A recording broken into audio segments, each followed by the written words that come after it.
Good evening friends.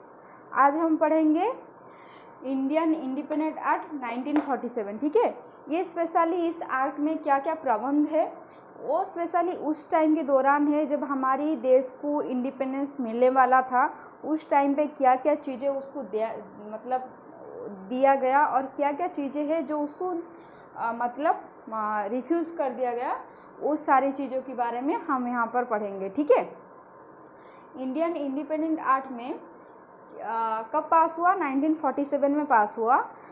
1947 में जब उस टाइम की ब्रिटिश की जो किंग्स जो प्राइम मिनिस्टर थे वो थे क्लेमेंट अटली थे। ठीक है, उस टाइम क्लेमेंट अटली थे प्राइम मिनिस्टर, और क्लेमेंट अटली ने ये अनाउंस किया था कि इंडिया को जून 1948 से पहले इंडिया को फ्रीडम दे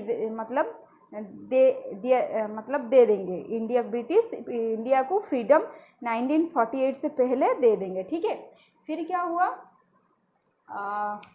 और कैसे देंगे, क्या क्या सब प्रोविज़न रहेगा, उसके लिए 3 जून 1947 को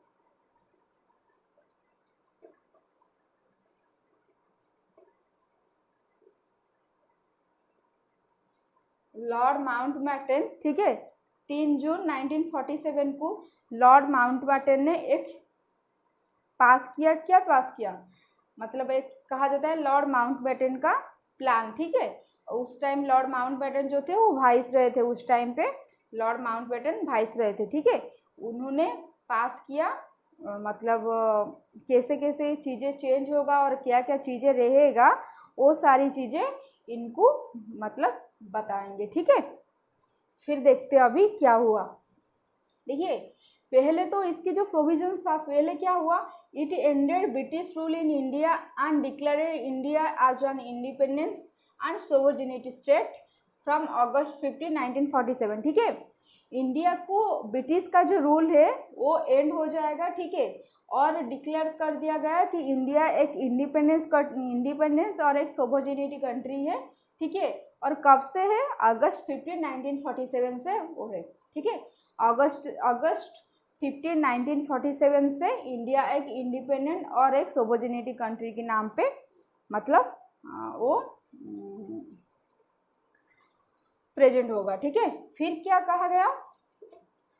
it also allowed partition of India to independent state, that is India and Pakistan, and allowed to succeed in British commonwealth. ठीक है, देखिए ब्रिटिश कॉमनवेल्थ ये तो आप सब जानते हैं। ब्रिटिश का जो कॉमनवेल्थ गेम है वो जो चलता है, एक तो होता है ब्रिटिश कॉमनवेल्थ गेम और एक होता है ब्रिटिश कॉमनवेल्थ। ठीक है, स्पेशली ब्रिटिश जो है टोटल वर्ल्ड के ऊपर रूलिंग कर रहा था, तो इसकी वजह से क्या हुआ ना, वो हर रूलिंग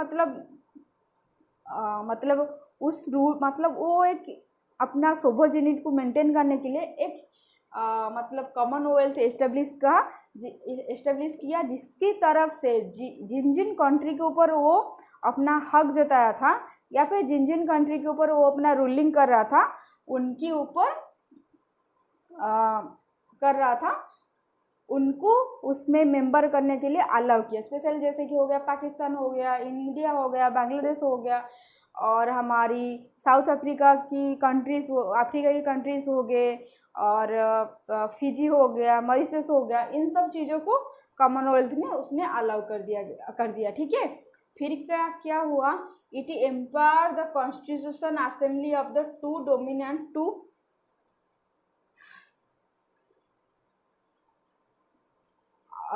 फिर क्या हुआ? It empower the constitution assembly of the two dominant to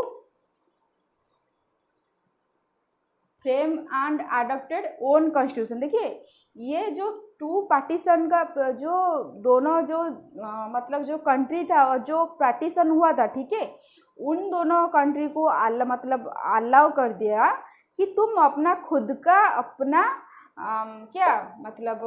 ये कर सकती हो, अपना खुद का कॉन्स्टिट्यूशन असेंबली खुद अलाउ कर सकती हो। ठीक है,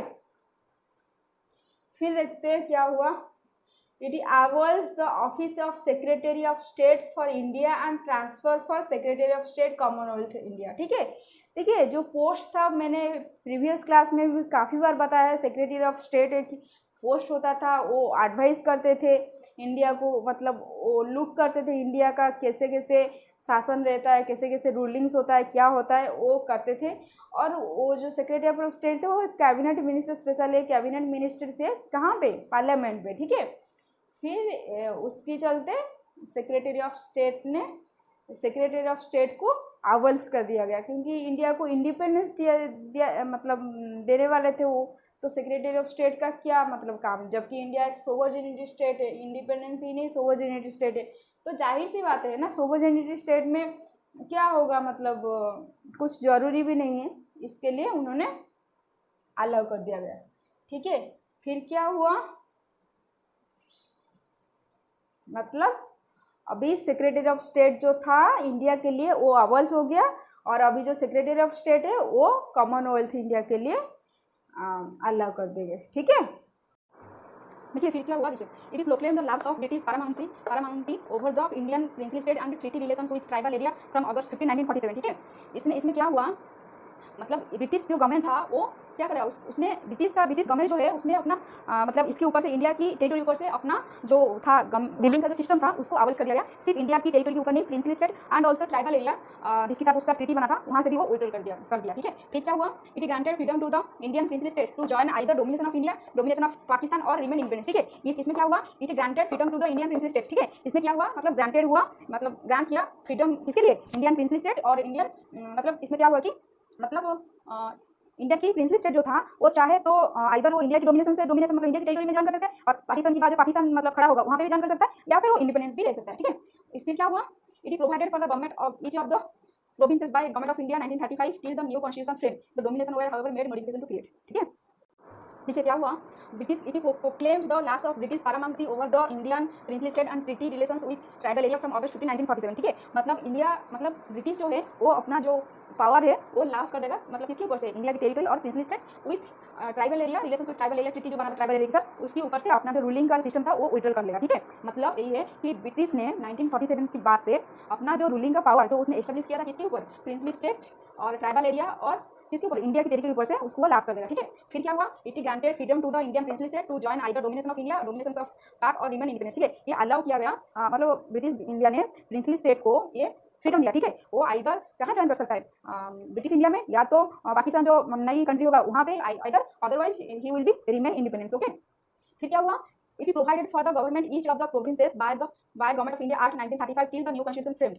the dominations were however made modification to act। ठीक है, इसका मतलब यही है कि 1935 का जो एक्ट है जो मैंने पहले क्लास में पढ़ा था गवर्नमेंट ऑफ इंडिया 1935, उस एक्ट की तरफ से क्या हुआ, मतलब अगर गवर्नमेंट मतलब जब तक इंडिया का नई कॉन्स्टिट्यूशन मतलब नहीं हो जाता तब तक गवर्नमेंट ऑफ इंडिया एक्ट ही चलेगा। ठीक है, देखिए यहाँ पे क्या हुआ, it deprive the British monarchy right to vote, right to veto bill और ask for reservation of certain bill for his approval, but this right was reserved from the governor general. The governor general would have full power to assent any bill name of the magistrate. ठीक है, मतलब यही है कि यहाँ पे जो भी बिल हमारी इंडिया की लेजिस्लेचर में पास होता था वो असेंड कहाँ से मिलता था, ब्रिटिश क्राउन के पास से असेंड मिलता था। ठीक है, और ब्रिटिश क्राउन के पास वीटो पावर भी था मतलब बिल के लिए। ठीक है, लेकिन अभी जो पावर है वो किसको ट्रांसफर कर दिया गया, गवर्नर जनरल ऑफ इंडिया को। ठीक है, गवर्नर जनरल ऑफ इंडिया को अभी ट्रांसफर कर दिया गया। ठीक है, फिर क्या हुआ, it designated governor general of India and provincial governor constitute head of the state, they were made. ठीक है, मतलब अभी जो है गवर्नर जनरल ऑफ इंडिया जो है वो की नॉमिनल हेड है कहाँ के लिए, इंडिया के लिए। ठीक है, फिर क्या हुआ, it dropped the title of empire India from the royal title the king of England, मतलब एम्पायर ऑफ इंडिया किसको कहा जाता था, ब्रिटिश क्राउन को कहा जाता था। ठीक है, और वो जो टाइटल था ब्रिटिश क्राउन के पास था, लेकिन अभी वो ब्रिटिश क्राउन के पास नहीं रहेगा। ठीक है, फिर क्या हुआ, it discontinue the appointment of civil services by secretary of state respective council in all matters. ठीक है, it discontinue the appointment of civil, देखिए सिविल सर्विसेज का जो अपॉइंटमेंट होता था वो किसके द्वारा होता था, सेक्रेटरी ऑफ स्टेट का। ठीक है, वो अभी अवॉल्स कर दिया गया। ठीक है, मैं अभी और एक बार ये सब चीज़ों को बता दूँ। ठीक है, पहले तो वीटो पावर किसके पास था, ब्रिटिश क्राउन के पास था, और फिर वो वीटो पावर जो है गवर्नर जनरल के पास आ गया। ठीक है, फिर क्या हुआ, गवर्नर जनरल जो है वो नॉमिनल हेड अभी हो गया कहाँ के लिए, इंडिया के लिए। ठीक है, और जो ब्रिटिश टाइटल था वो empire of India British crown को कहा जाता था, लेकिन अभी वो टाइटल जो है अवॉल्स हो गया। ठीक है, फिर क्या हुआ, सेक्रेटरी ऑफ स्टेट जो है वो अपॉइंट करते थे सिविल सर्विसेज को। ठीक है, तो वो भी अपॉइंट नहीं करेंगे, वो भी पावर से चला गया।